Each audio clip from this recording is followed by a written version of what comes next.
संविधान का ड्राफ्ट ये तैयार कर रहे हैं। एक दूसरी कमेटी है जो देश के बहुत बड़े प्रबुद्ध लोग हैं, वो इस दल के प्रस्तावना को बना रहे हैं और वकीलों के लॉयर्स की एक बड़ी टीम इसकी कार्य नियमावली को ड्राफ्ट कर रही है। वो तीनों चीज आप तक पहुंचेगी। अगले 3 महीने में आप उसको पढ़िएगा, देखिएगा और उसमें अपना मत रखिएगा। अरविंद जी आईएएस है और उनकी बात आपको सुनेंगे और अपना सुझाव डायरेक्ट उन तक कैसे आप भेज पाइएगा इसकी भी व्यवस्था भी आपको बताएंगे। छपरा जिला, मैं एक बात जानना चाहता हूं कि इस दल की स्थापना महात्मा गांधी के नीतियों पर हुई है और हमारी सोच बहुत ही ऊंची है, लेकिन अभी 2 शब्द आए हैं जिसको मैं तबके को हिस्सा मिले, लेकिन वो हिस्सा जाति आधारित नहीं हो करके संविधान का ड्राफ्ट ये तैयार कर रहे हैं। एक दूसरी कमेटी है जो देश के बहुत बड़े प्रबुद्ध लोग हैं, वो इस दल के प्रस्तावना को बना रहे हैं और वकीलों के लॉयर्स की एक बड़ी टीम इसकी कार्य नियमावली को ड्राफ्ट कर रही है। वो तीनों चीज आप तक पहुंचेगी। अगले 3 महीने में आप उसको पढ़िएगा, देखिएगा और उसमें अपना मत रखिएगा। अरविंद जी धन्यवाद। प्रशांत किशोर जी, अपना जरा परिचय सर एक बार दीजिए। मेरा नाम अरविंद कुमार सिंह है। मैं रिटायर्ड आईएएस अफसर हूँ और कैमूर जिला और पूर्णिया में जिला पदाधिकारी के रूप में काम कर चुका हूँ और managing director state food corporation से रिटायर किया हूँ। प्रशांत किशोर जी द्वारा या कहिए जन स्वराज द्वारा मुझे और मेरे साथियों को ये संविधान का ड्राफ्ट तैयार करने की जिम्मेवारी 1.5 महीना पहले लगभग जब चुनाव अनाउंस हुआ था उसमें दिया गया था कि चुनाव जब चल रहा है इस क्रम में पार्टी का काम कुछ शिथिल है, इसी बीच में हम लोग एक ड्राफ्ट तैयार करेंगे। आज हम सभी जो संविधान समिति के सदस्य स्थापना करना चाहती है जिसका मूल मंत्र सही लोग, सही सोच एवं सामूहिक प्रयास है। जन स्वराज पार्टी इस मूल मंत्र में विश्वास रखने तथा वर्तमान व्यवस्था में परिवर्तन करने हेतु ईमानदार प्रयास के लिए पूर्ण रूपेण संकल्पित व्यक्तियों की एक राजनीतिक पार्टी है जिसमें समाज के सभी वर्गों की अपेक्षाओं और आकांक्षाओं का प्रकटीकरण रहेगा तथा नीति निर्धारण से लेकर कार्यान्वयन तक समाज के विकास के अंतिम सीढ़ी पर रह रहे व्यक्तियों की न सिर्फ चिंता रखेगी अपितु उन्हें इसमें भागीदार भी बनाया जाएगा। इस प्रकार जनता का सुंदर राज स्थापित किया जा सकेगा। जन स्वराज पार्टी भारत के संविधान के प्रति पूर्ण आस्था, सच्ची श्रद्धा एवं निष्ठा रखती है तथा संविधान में वर्णित उद्देश्यों एवं आदर्शों, न्याय, स्वतंत्रता, समता तथा व्यक्ति की गरिमा और राष्ट्र की एकता एवं अखंडता सुनिश्चित करने वाली बंधुता के प्रति कृत संकल्पित रहेगी। पार्टी संविधान द्वारा प्रदत्त आम नागरिकों के सभी अधिकारों की पूर्ण रक्षा के लिए सदैव तत्पर रहेगी।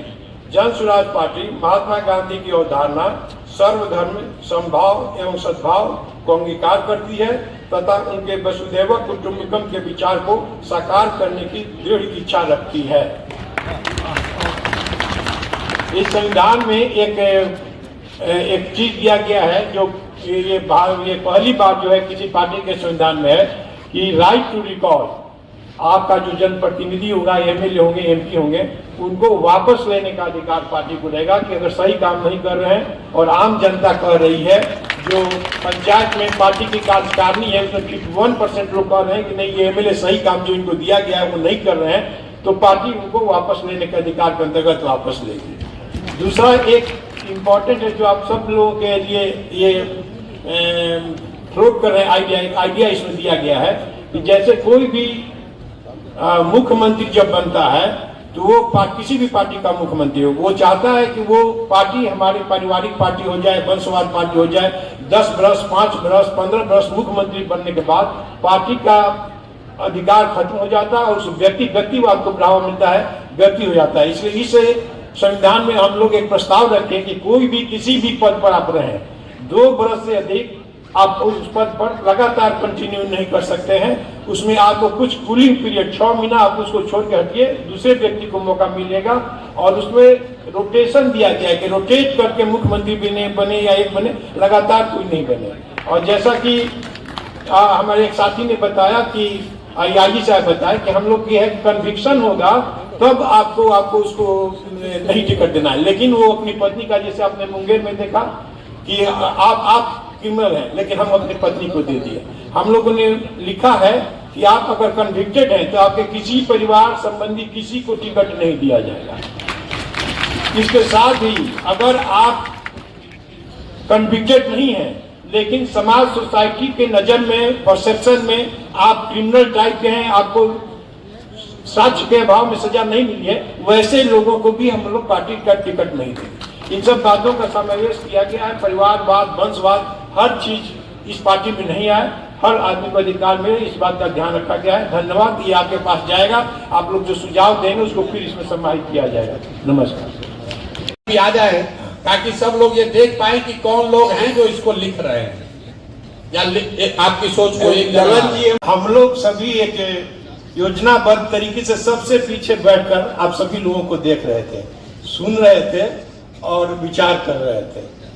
सब जगह जो भी प्रारूप बना है उसमें हर समय उसमें गुंजाइश रहती है सुधार करने की। हम लोगों ने जो विभिन्न दलों का या जो आइडिया है लेकर एक बनाया है, प्रारूप तैयार कर लिया है, और प्रशांत जी की अनुमति हम लोग चाहते थे कि इसको हम लोग चाहते कि पीडीएफ फॉर्म में आप जितने पद धारक हैं उनको मोबाइल में, व्हाट्सएप में सर्कुलेट कर दिया जाए और वो उसमें अध्ययन करके बताएं कि कहाँ पर क्या और सुधार की जरूरत है। उस विषय में हम लोग सुधार करेंगे। अभी हम हमारे सभी साथी आ गए हैं और आइए सर, आगे मिश्रा साहब, आइए परिचय अपना दे दीजिए। अरविंद जी के संयोजक में, उनके संयोजक होने के क्रम में हम लोग उनके साथ सहयोग करते हुए इस संविधान की एक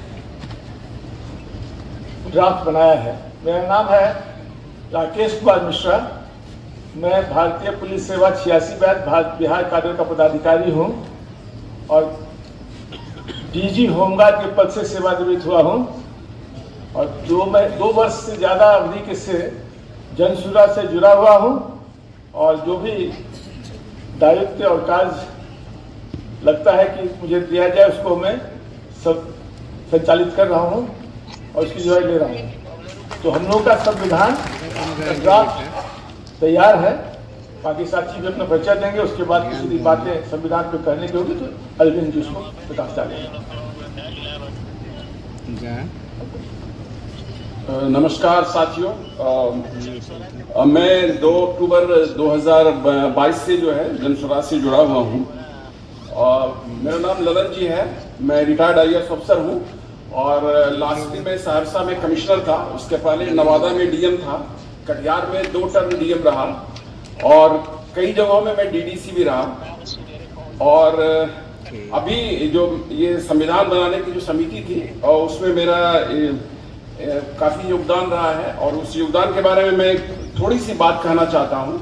अभी जो उस हॉल में जो डिस्कशन हो रहा था और जो 4 वक्ता पहले बोले, उसका लबोलबाब ये था कि जो जन सत्ता है और जो लोक सत्ता है ये दोनों पैरेलल चलना चाहिए और यदि इसमें पैरेलल नहीं चलेगा तो निश्चित तौर पर जो है उसमें प्रॉब्लम होगा, तानाशाही भी आ सकती है। बहुत शॉर्ट में मैं बोलना चाहता हूं। और लक्ष्मणदेव बाबू बहुत अच्छी तरह से गांधी जी के व्यू को रख रहे थे और उसमें उन्होंने ये बताया कि जो समाज का अंतिम व्यक्ति है उसकी हमें केयर करनी चाहिए। निश्चित तौर पर जो है प्रजातंत्र जो है आजकल जनरली रिप्रेजेंटेटिव डेमोक्रेसी है। दुनिया में ऐसा एक ही जगह है स्विट्जरलैंड में जहां की डायरेक्ट डेमोक्रेसी है। वहां एक लैंड्सजिमेंटे फॉर्म होता है, वहां पर जो है लोग अभी भी जितने लोग उस कैंटोन के हैं एक साथ बैठते हैं और सारा डिसीजन लेते हैं, लेकिन ये जो है बहुत कहिए कि नहीं के बराबर है। तो रिप्रेजेंटेटिव डेमोक्रेसी में होता क्या है कि हम लोग जो है प्रतिनिधि चुनते हैं और प्रतिनिधि जी आपके वादा को पूरा नहीं करते। बहुत शॉर्ट में मैं बताना चाहता हूं। तो प्रशांत जी का जो सोच है कि वो हम वैसा प्रतिनिधि चुने जो कि आपकी बात को, जो आपने रखा है, जिन्हें आपने वोट किया है, वो आपकी बात को रखें और नहीं तो जैसे बहुत सारी लोग इन्होंने बात की थी, जैसे जयप्रकाश जी ने राइट टू रिकॉल की बात की, डॉक्टर लोहिया ने यह कहा था कि जिंदा कौमें 5 साल तक इंतजार नहीं करती हैं। लेकिन प्रशांत जी का जो सोच है कि हम लोग सही सही सोच और सामूहिक प्रयास से जो है इसको हासिल कर सकते हैं। जब पहली बार मैं प्रशांत जी से मिला था तो मैंने ये प्रश्न किया था कि सही लोग को चुनना तो बहुत डिफिकल्ट काम है, और वाजपेयी साहब ने एक बहुत फेमस स्टेटमेंट दिया था कि हमारे यहाँ इंस्टीट्यूशन तो अच्छे हैं बट क्राइसिस है कैरेक्टर का। तो हम कहे कि इस माहौल में जो है, आज गांधी जी हैं, आज हमारा जो माहौल है, इसमें जो सही लोग को चुनना कितना डिफिकल्ट होगा।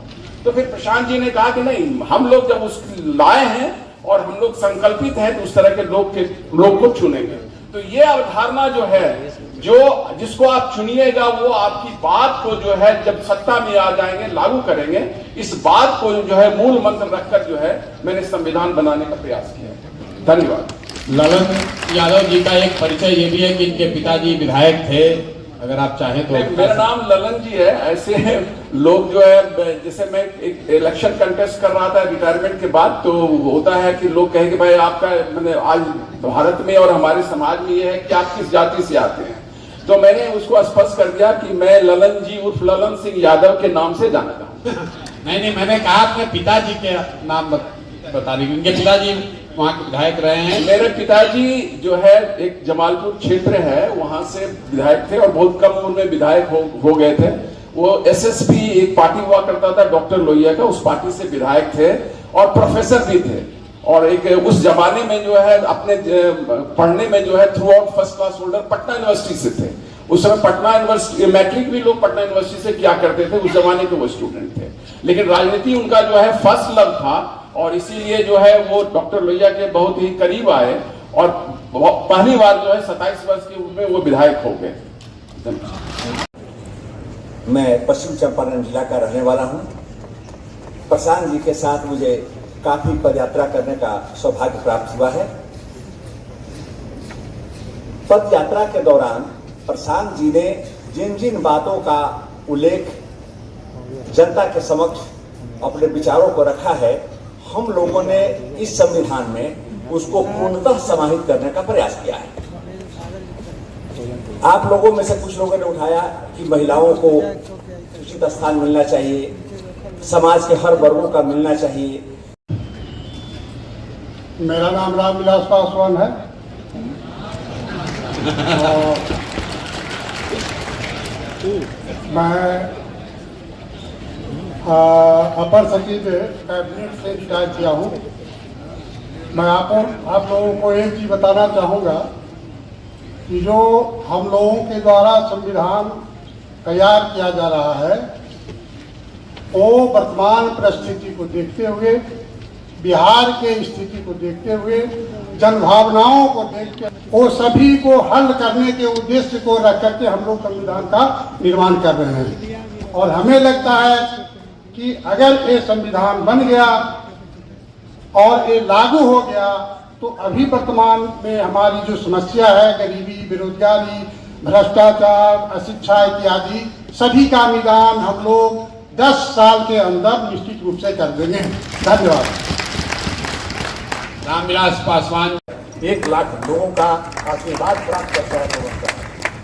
नौकरी मैंने शुरू किया तो हम लोगों को कहा जाता था, हमारे सीनियर लोग सिखाते थे कि धोती कुर्ता वाला से सावधान रहना, माने जो नेता आते थे ब्लॉक में। लेकिन हमारे सामने हमारे उप प्रमुख मंत्री हुए, हमारे सामने जो ब्लॉक में आने वाला आदमी सूचना जनसंपर्क मंत्री हो गया, उर्दू अनुवादक काव्य मंत्री हो गया, क्योंकि लोगों के दिल को उसने जीता था।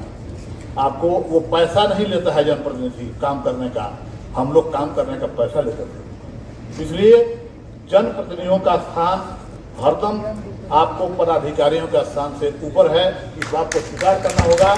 ये अलग बात है कि काम करेगा पदाधिकारी लेकिन माला पहनेगा मुख्यमंत्री, श्रेय जाएगा उसको, उसी को श्रेय जाएगा। और संविधान जो हम लोग बनाए हैं, महोदय प्रशांत किशोर सर से मैं कहना चाहता हूँ कि बहुत बिंदु जो बिल्कुल स्पष्ट नहीं थे, जिसमें कि हम लोग दड़ के बढ़ रहे थे कि इस बात को लिखे कि नहीं लिखे, आपने उनको बिल्कुल क्लियर कर दिया है और स्पष्ट कर दिया है। अब उस सारी चीज़ों को हम लोग समाहित करेंगे और निश्चित रूप से एक बहुत बढ़िया संविधान आपको मिलेगा जो कि दूसरे दलों से अजूबा होगा और सुंदर होगा, आपके मन के लायक होगा। और एक बात जरूर कहें, ऐसा गांधी के साथ हैं। बुद्धू में या नाम या सरनाम होता है कि आम आदमी का नाम बुद्धू फलाना चिलाना नाम रहता है, वो आम आदमी का संबोधन है। एक शेर कहा उन्होंने कि बुद्धू मियाँ हजरत गांधी के साथ हैं, एक मुस्त खाक हैं लेकिन आंधी के साथ। तो इस बात को ध्यान देना होगा कि हम लोग एक मुस्त खाक हैं लेकिन प्रशांत के आंधी के साथ हैं। और हम जब सरकार बनाएंगे तो उसी नींव पर बिल्डिंग नहीं खड़ा करेंगे, हम जो जिस नींव पर सरकारें चल रही हैं उस नींव को उखाड़ेंगे और नया नींव बनाएंगे और आधुनिक भवन बनाएंगे। और वो आपके लिए होगा और आपके बच्चे के लिए होगा, आपकी पत्नी के लिए होगा, आपके माता पिता के लिए होगा। इन्हीं शब्दों के साथ मैं आप सबों को पुनः प्रणाम करता हूँ। बहुत बहुत धन्यवाद, थैंक यू। और भारतीय प्रशासनिक सेवा से सेवानिवृत्त हुआ हूँ। मेरा घर समस्तीपुर जिला के विद्यापति नगर प्रखंड में है। हालांकि मैं पहले भी जब कर रहा था तो उस समय में मैंने बताया था